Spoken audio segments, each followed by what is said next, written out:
Perfect. So as just said, I'm going to take over and I'm going to chew your ears off for a little bit about one of our striated caracaras. Now, the caracaras, they come from the Falkland Islands, and out in the Falkland Islands they are not only a scavenger, so they will go and find easy sources of food wherever they can, but they will also hunt. So I don't know about you guys, but you might have seen quite a few bird shows. It does get quite boring and repetitive when birds are just flying up and down. So we will mix it up a little bit and show you some natural behaviours. So in front of me here, you'll notice we've got some coloured seashells on the floor, and what we've done is we've trained our caracaras to come out, colour differentiate, and also use their natural instincts of rock pooling and finding crustaceans under the shells. Now, we don't put any food onto the green one.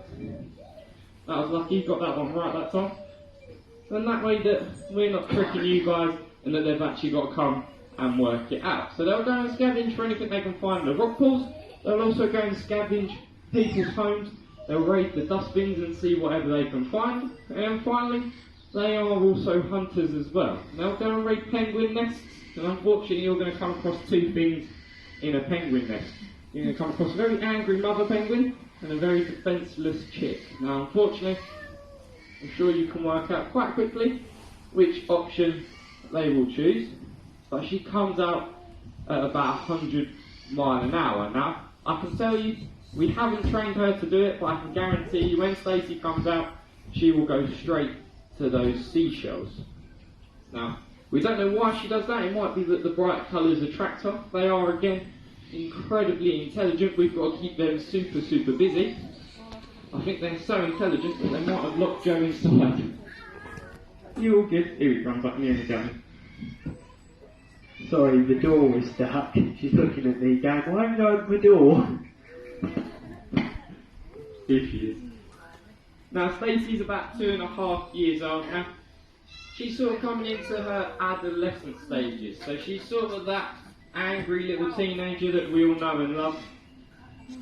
Sometimes she'll even shout at the keepers and find ways of trying to get an easy meal. And that just comes down to having that natural instinct of being a scavenger. And finally, if they're feeling up to it and they're feeling like they want to cause a little bit of mischief, Joe has very kindly hung his pants up to dry on the washing line. And sometimes if they're feeling up to it, they'll even go and pull your clothes off your washing line. Oh no, I know. There we go. Now that makes it very difficult for your people that live out in Argentina. They'll often have to wash their clothes about 3 or 4 times before the caracaras eventually stop pulling them down. Joe, I thought we spoke about not hanging your dirty pants up to dry. We spoke about it last time. They did mention that Caracaras' favourite colour is actually red.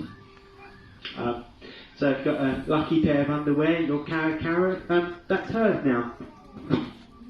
But there we go. Now the hardest thing with your caracaras, they come out and they train absolutely brilliantly. You'll notice, there we go, she sounds like a very angry seagull. Sometimes when you're out in Brighton you hear those, don't panic, it's not a caracara, it's just a very large seagull. But the hardest bit about our caracaras is you'll notice that she's got no equipment on. With Hamilton she had bits of leather and she had a tracker. With your caracaras, they're so smart and so destructive that they will just pull everything off. There we go, bit of attitude on the way home as well. That's what we like to see. Again, she's in that teenage stage. Yeah. Now the hardest bit about training your caracaras is actually taking them home. Now where we operate here at the zoo, you might have heard us talk about it before if you visited. We do it with every single animal we've got here at the zoo. Whether it be your reptiles, your lemurs, your birds of prey, we'll always reward them for every bit of training that they do. If they do a behaviour that we're after, we'll give them a nice tasty reward, and then when they finish that training session and they head back home, they get a nice tasty jackpot. Now, I'm going to hand back over to Joe. I'm going to go and grab my gas mask for the next animal we're about to bring out. So this next animal has a bit of a reputation for being quite pungent and quite smelly. We're going to introduce you to a striped skunk.